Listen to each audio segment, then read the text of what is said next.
If you are interested in exploring these topics further, learning and connecting with like-minded individuals, check out the 3 Patreon discussion groups available. Just visit theinfinitesparkofbeing.com and click the participate button. I also offer a free meditation group online every Sunday evening at 8 p.m. Eastern. Just go to any of my social media profiles for the link found in my link tree. There's no pressure to be on camera or to actively participate in any of these groups. Just come and listen and enjoy. Join an online spiritual community of everyday people committed to understanding the human experience more deeply through spiritual practices that we can apply to our everyday lives. Join us.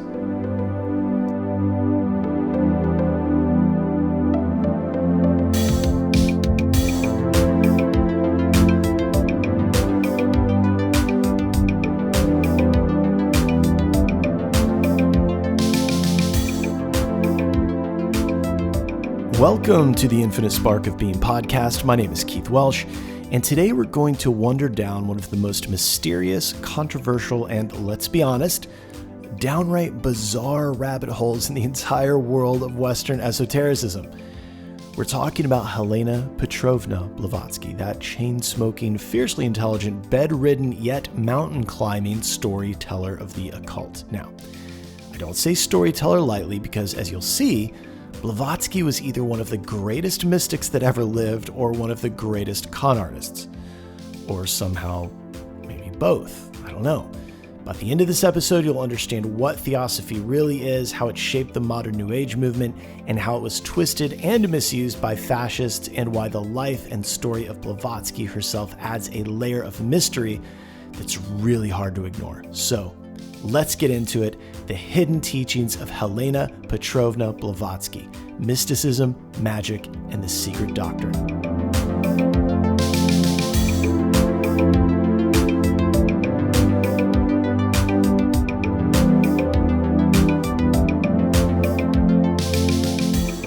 So, Helena Petrovna Blavatsky was born in 1831 in what is now known as Ukraine. At the time, it was part of the Russian Empire, but from the jump, her story is one of intense contradiction. She was a sickly child, plagued with health issues her entire life. She was not an athlete. She was not by any stretch what, we might call a robust woman. And yet, according to her, she traveled extensively through Egypt, India, and even into Tibet. In the 1800s, that wasn't just hard, it was borderline impossible for most Europeans, let alone a woman with chronic health conditions. And I want you to remember that through this entire episode, right? It's one of those things where I just landed this like, well, which is it? She got downloads from what she called the secret chiefs or the Mahatmas or Master Morty. It's that, or maybe she didn't. And she literally trekked throughout Tibet, Nepal, India, and Egypt, and somehow like translated all this scripture and then brought it back. Or maybe she just knew all of it because the books are correct. So all of these options are insane. And remember, there weren't hotels and roads and all that shit. When you went to these places, it was just desolate. They didn't have glamp sites. Right? They were really remote and really hard to get to. There wasn't an internet, Wikipedia, or any of that. Even libraries and encyclopedias, right? They didn't contain the sorts of things that she knew. This is why she's always fascinated me. None of it makes sense. I mean, she didn't just come back with like folk stories or like common teachings. She came back with deep, complex spiritual frameworks. She came back with Sanskrit terms, Buddhist philosophy, Gnostic thought, occult teachings that most people had never even heard of at the time. Again, there was no internet. There was no TikTok, Instagram, or like YouTube witches, right? There was no Reddit forums about astral projection. Like, she somehow managed to weave together a tapestry of esoteric wisdom that, if nothing else, was incredibly sophisticated. So where did she get it? Well, we'll get back to that. So in 1875, Blavatsky co-founded the Theosophical Society in New York City. The stated goal of it was to form a nucleus of universal brotherhood of humanity without distinction of race, creed, sex, caste, or color, right? Noble enough, right? So those of you that think she was a Nazi as well, slow your fucking roll. But it was a noble pursuit. And you're going to want to remember that when we get into this other stuff. Anyway, but underneath all of this noble stuff was something much, much deeper. Like Theosophy wasn't just some vague spiritual philosophy, right? It was a full-on metaphysical system with a cosmology and blueprint for like all of human spiritual evolution. And honestly, whether you buy into it or not, the sheer scope of what Blavatsky was doing, like what she laid out, is fucking mind-blowing. And again, I can't stress this enough. I need you to take yourself out of the 21st century and look at this. All of these concepts, and I'm going to list like the basic architecture of Theosophy, but it's all stuff that you've heard of. It's not foreign to you. It's not crazy. And the reason it's not crazy is because she brought it here, right? Like we take it for granted because these concepts are just, they're in the zeitgeist, but they weren't at the time. So here's the basic architecture. 1, the 7 planes of existence. Theosophy teaches that reality is layered, right? What we see with our eyes, the physical world, is only one layer. Beyond that, there are 6 more subtle energetic planes. There's astral, mental, Buddhic, Atmic. Atmic is in the soul, or Atman in Hinduism, and so on.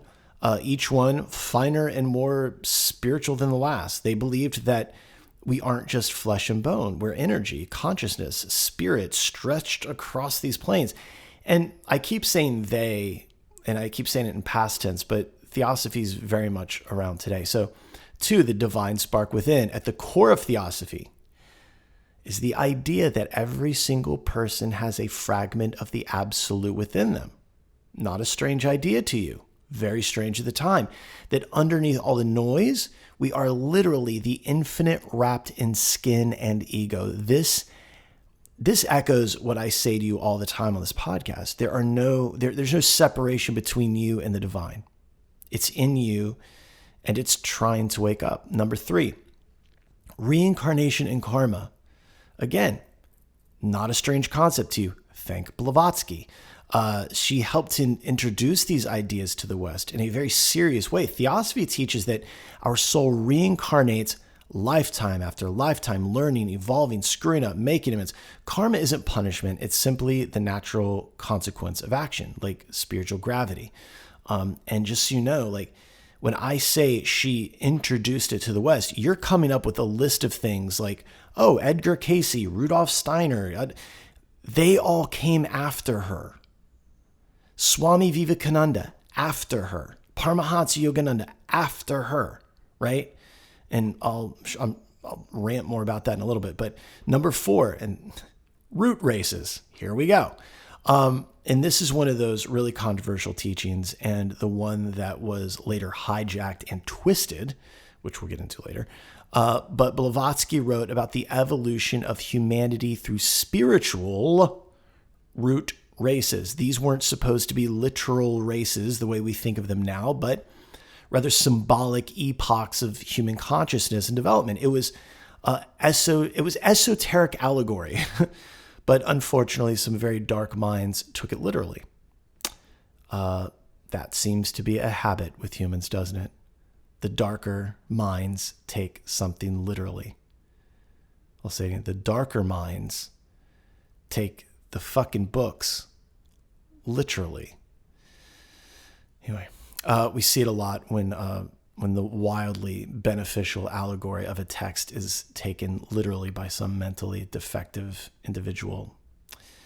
Anyway, I don't know how to continue with that without alienating some of you. Anyway, number 5, the secret chiefs and spiritual hierarchy. Blavatsky claimed that advanced spiritual beings, the Mahatmas or secret chiefs, were guiding her and humanity from behind the scenes. According to her, these, they weren't gods, but they were highly evolved humans who had transcended this cycle of death and rebirth and now work invisibly to shepherd human consciousness forward. Again, not a strange idea. at the time it was, right? So again, she's writing this stuff down. She's teaching this stuff. Where's it coming from? Again, it's a mystery. So 6, the path of initiation. Finally, Theosophy lays out a step-by-step path for spiritual growth, right? And it happens through study, meditation, ethical living, and conscious evolution. But with these, you could move up the ladder, right? You could shed your ignorance, transcend the ego, and eventually realize your divine nature. Now, why does this matter? Well, whether you believe in secret chiefs or secret masters or not, this framework planted the seeds for almost everything that we call New Age today, right? Ideas like chakras, subtle energy, reincarnation, karma, ascended masters. Yeah, they are Hindu and Buddhist ideas, but all of them passed through the lens of Theosophy before it landed on your Instagram feed, believe me. And honestly, at the heart of it, it's the same thing I try to remind you of every week. You are not separate from the divine. You don't need a guru, a church, or a mystical middleman to access something sacred. You're already standing at the doorway. This is the idea of liminality in the occult. So Theosophy claimed that there was a perennial philosophy, a single ancient spiritual truth behind all religions, right? Again, it's a concept that we all talk about, but it wasn't common at the time. It's the same message that, again, that I keep hammering home in this podcast. The divine spark is within you, not in some middleman or authority figure. You are already connected. You just forgot, right? Now, Blavatsky wrote 2 major works, Isis Unveiled and The Secret Doctrine. And these books, man, they are not light reading. They are sprawling, dense, sometimes completely incomprehensible and packed with references to Eastern mysticism, Hermeticism, Gnosticism, all the isms, and occult science. This is why I highly recommend purchasing the Theosophical Glossary if you intend on taking up this reading material. It is a lot. And she also claimed that she was not the author, by the way, but she was merely the compiler, channeling wisdom from the Mahatmas or secret chiefs. Mahatma in Sanskrit means great souled, by the way. Souled, S-O-U-L-E-D, not S-O-L-D. Great souled, like you have a great soul. These were advanced spiritual beings, these Mahatmas, and they revealed them. They revealed all of this to her. Now, again, whether you believe that or not, here's the thing. She was writing about concepts that would only become widely known decades later. Ideas about reincarnation, karma, the subtle body, the interconnectedness of all life. All of this filtered into Western consciousness largely through Blavatsky and Theosophy. Again, these were not common ideas. We have to put aside our current understanding of this stuff to really appreciate her. We take for granted that these concepts are in our zeitgeist. She came before, like I said, Swami Vivekananda, right? Paramahansa Yogananda. The only reason these two could do what they did was because she familiarized people to some extent, right? You could even make the argument that if it wasn't for her, all of this shit, yoga, Ram Dass, all of your singing, bowl, healing stuff, the entire New Age movement, none of it would be here if she hadn't introduced it to the West. She kind of primed us for it. Now, let's pause here because this is what absolutely blows my mind. Blavatsky was bedridden for large parts of her life. She was unhealthy. She walked with difficulty. Listen to me. She walked with difficulty. How the fuck is this less than athletic specimen hiking in Tibet, India, Nepal, and Egypt? She had absolutely no formal education in any of these spiritual philosophies that she's writing about, and yet somehow described advanced yogic concepts, Tibetan Buddhist teachings, and Hindu metaphysics with alarming accuracy. And as a student of Tibetan Buddhism, I'm going to tell you that it takes a while, right? It takes a minute. This isn't like, I'm not trying to be a wise ass, but this isn't learning to do a headstand. It's other shit. And she understood it. And like, you all get the basics of Hindu shit, but like the metaphysics involved, the stuff she's writing about is shit that you don't like. It's not in the Gita. It's like in some other things.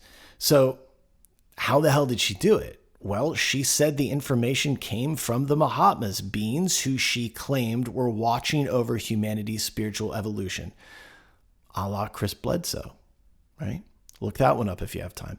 Others have argued that she must have absorbed this knowledge through her travels. But let's be real. It wasn't exactly easy to hop on a plane to Tibet in the 1800s. And let's say she traveled with ease, right?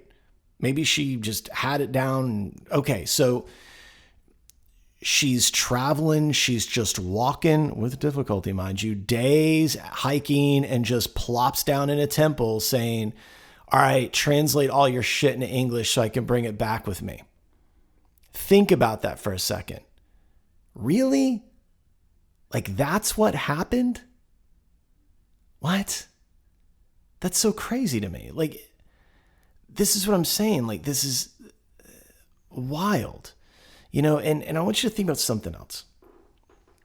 I've been a fan of channelers in the past. Pat Rodegast with Emmanuel, who was friends with Ram Dass, Jane Roberts, Seth, the Seth material. Really, that's it. Everyone else, I think, is fucking crazy. You look at Bashar, this alien that this bald gentleman channels. He's always wearing a Hawaiian shirt. He's got his eyes shut, his fingertips touch. If you follow anything on Instagram, remotely spiritual or new age, he pops up. I would also like to tell you that that gentleman was a writer for Star Trek before he began channeling a space alien.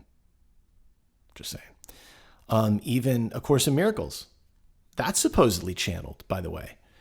A psychologist channeled it with the help of one of her psychologist friends, and she was channeling the words of Jesus Christ. So I'm telling you this because all of these things, 20th century, all 20th century, and Bashar into the 21st century. Trauma responses, anxiety, ruminating thinking, grief and loss, stress, these are all reoccurring patterns in the mind. They're often the result of reacting the same way over and over again. Why do we do this? Because the mind believes the past is still here, happening now, causing the nervous system to respond accordingly. What the mind perceives, the body feels. Mind transformation and restructuring, MTR, offers a pathway to release these patterns. It guides both the mind and the nervous system out of these repetitive cycles and into a lighter, freer way of being.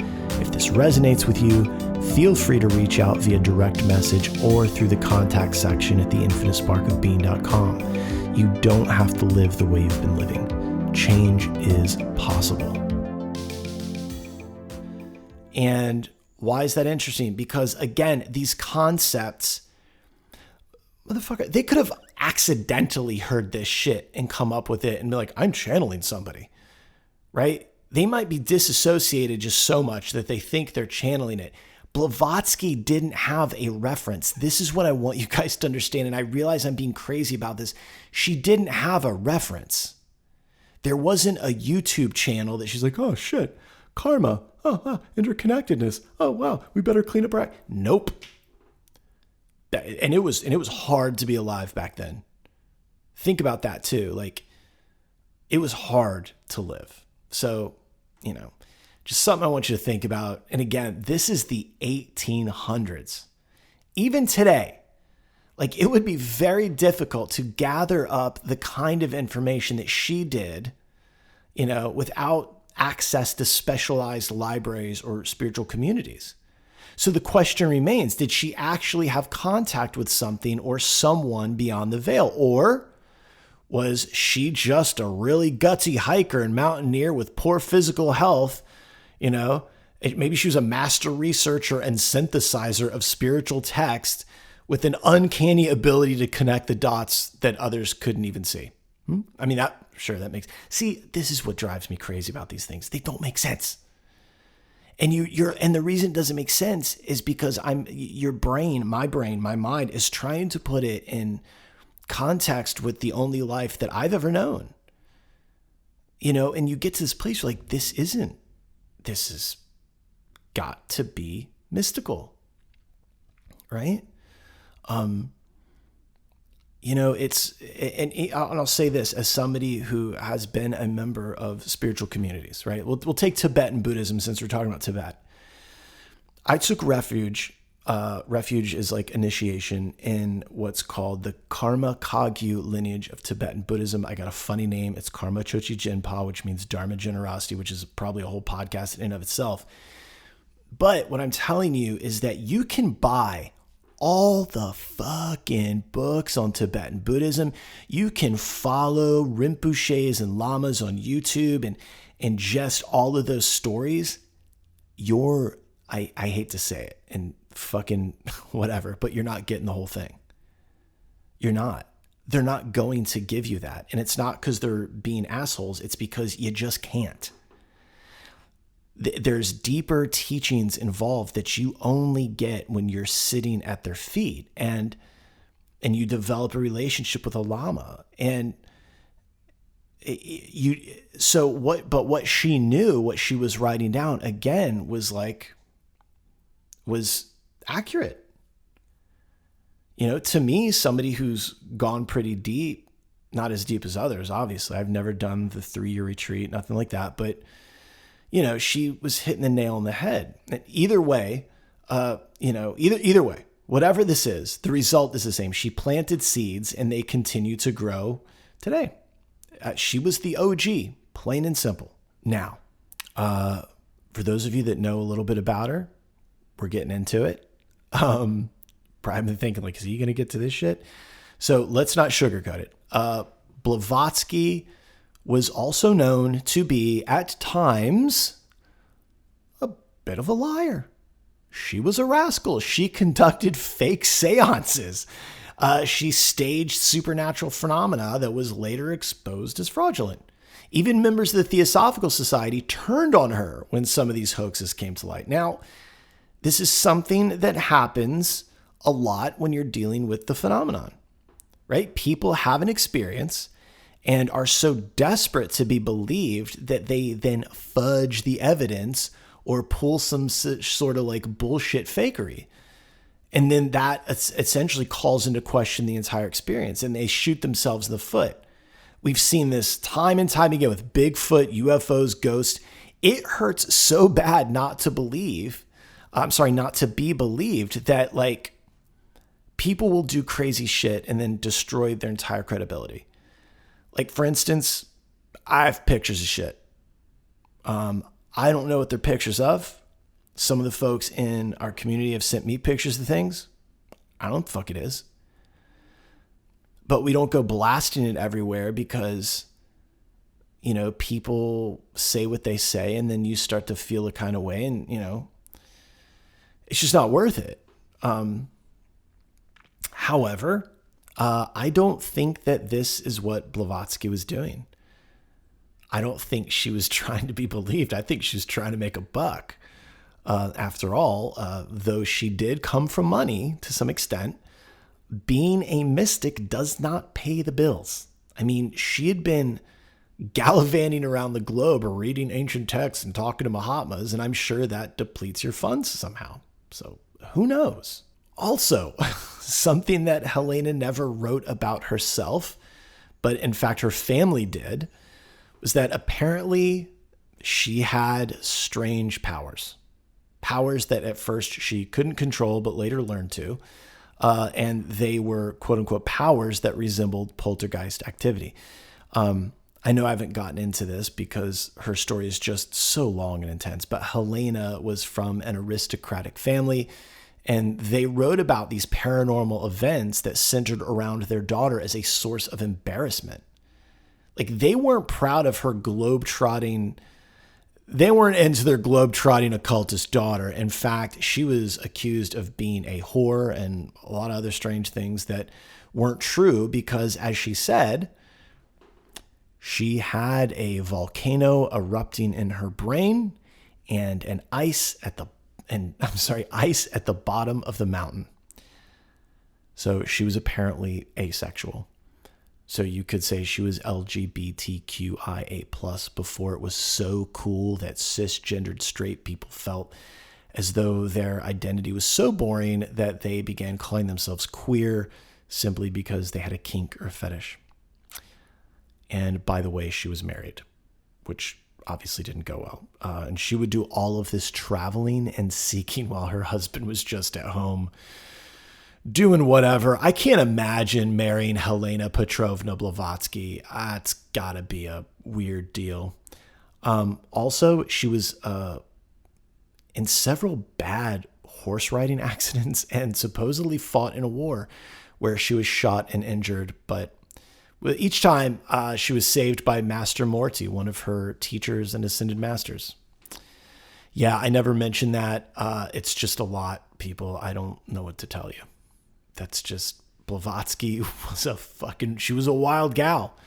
Though the war fighting thing could never be corroborated, she did have a piece of metal in her shoulder that she could move around. She said it was a musket ball. I don't know. Also, apparently each time she was injured, she got closer to these ascended masters, secret chiefs, Mahatmas, whatever, which is also a common thing you hear about in a lot of this paranormal stuff.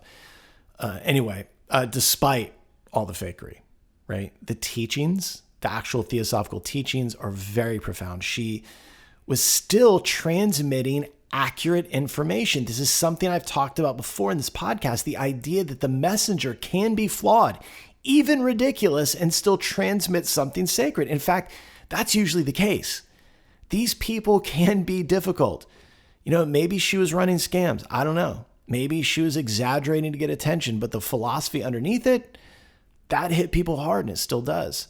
If you would like more on how a guru can ruin your life, there's a great documentary called Karmageddon about a man that brought Bhagwan Das into his life. And I think Bhagwan ruined his life and fucked his girlfriend. I don't know. This was like in the 2000s, by the way.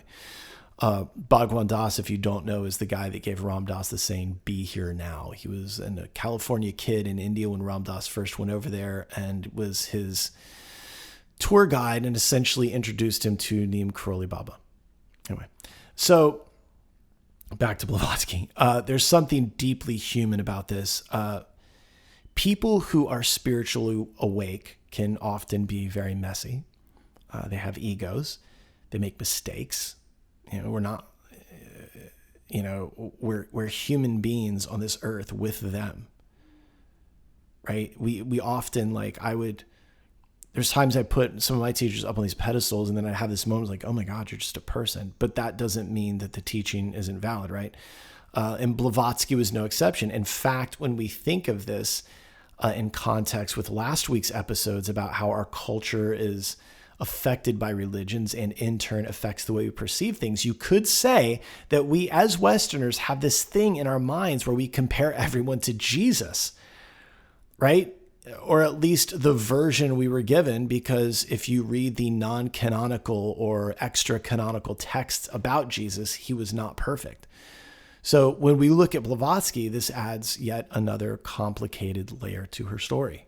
Now, let's fast forward to the 20th century, and you'll see the fingerprints of Theosophy all over the New Age movement, concepts like karma, reincarnation, ascended masters, chakras, and even the idea, another callback, that our thoughts shape reality. Again, it all passed through the Theosophical filter. Alice Bailey, who I've mentioned before on this podcast, was a direct offshoot of Blavatsky. So was Rudolf Steiner, who founded Anthroposophy. Even the UFO and extraterrestrial spiritual movements of the 1950s and 60s borrowed heavily from Theosophy, Theosophy's cosmology. So when you hear New Age influencers talk about light workers and starseeds and higher vibrational beings, you're hearing echoes of Blavatsky. As horrified as they might be to find out, because most of these people probably think she was a fucking Nazi. Again, we'll get into it later. But whether they know it or not, everyone from your local yoga teacher to Neville Goddard to Aleister Crowley all got influenced by Theosophy, whether they know it or not. Hell, I mean, whether they like it or not, I've been hinting at this, so let's just do it. So this is where things get a little dark. Blavatsky wrote about root races, an esoteric teaching about the spiritual evolution of humanity. She described several stages from the ethereal Lemurians to the more material Atlanteans and eventually the Aryan race, meaning in her mind, the current evolutionary phase of humanity. Again, here we are, Lemurians, Atlanteans, right? Some new age shit. And then eventually Aryan. Now, not to be that guy, but this is one of those things that I feel I need to inform you of. These kinds of little nuggets of information are vital, as most of it gets muddied up by people that shouldn't be muddying things up. So the word Aryan originally comes from the Sanskrit word Arya, like Arya, R-A-Y-A, which just means, it meant or means noble, honorable, or civilized. It appears in some of these old texts. It's all over the Vedas. And it was a way to describe oneself as part of a noble cultural or spiritual lineage, not racial or ethnic group.